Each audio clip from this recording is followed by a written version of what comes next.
அஸ்ஸலாமு அலைக்கும். இன்றைக்கி வரா மீன் சால்னா எப்படி வைக்கலான்னு பார்க்கலாம்.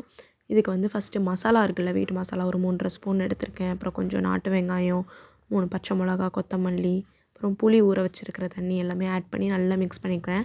இதில் கொஞ்சம் தேவையான அளவு உப்பு. இப்போ மீன் வாஷ் பண்ணி வச்சுருக்கோம் இல்லையா, இதில் வந்து இந்த மசாலாவில் போட்டு மிக்ஸ் பண்ணி வைக்க போகிறோம். மீனுக்கு அப்போ தான் நல்லா உப்பு காரம் பிடிக்கும் சால்னாவில் போடும்போது. எங்கள் அம்மா எப்போவுமே இப்படி தான் செய்வாங்க. ஸோ அதனால் நான் மீன் சால்னா செஞ்சாலே இந்த இது தான் ஃபாலோ பண்ணுவேன்.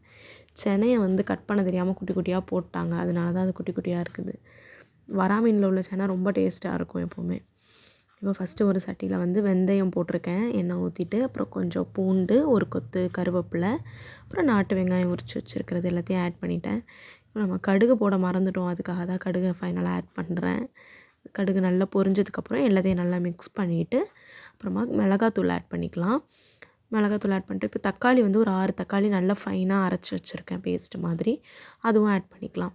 இப்போ பச்சை வாடை நல்லா போனதுக்கப்புறமா அந்த மீனை ஊற வச்சுருக்கோம் இல்லையா மசாலா, அந்த மசாலா தண்ணியை மட்டும் ஆட் பண்ணிக்கலாம். மீனை தனியாக எடுத்துக்கோங்க, ஏன்னா ஃபஸ்ட்டே மீன் ஆட் பண்ணிட்டோன்னா மீன் உடஞ்சிரும், அதுக்காக. இப்போ மசாலாலாம் ஆட் பண்ணிவிட்டு உப்புலாம் எவ்வளோ வேணுங்கிறத பார்த்துட்டு வேணும்னா போட்டுக்கோங்க. காரம் கரெக்டாக இருக்கும் இதுவே நமக்கு. இப்போ பச்சை மிளகாவே பார்த்திங்கன்னா ஒரு 4 மிளகா போட்டிருக்கேன், மிளகாத்தூள் போட்டிருக்கேன், அதுவே காரம் கரெக்டாக தான் இருக்குது எங்களுக்கு. உங்களுக்கு வேணும்னா நீங்கள் கொஞ்சம் ஆட் பண்ணிக்கலாம்.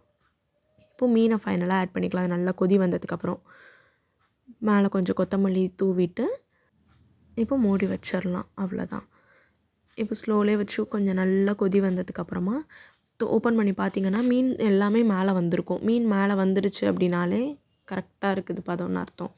அதிலே அடுப்பை ஆஃப் பண்ணிடலாம். தேங்க்ஸ் ஃபார் வாட்சிங்.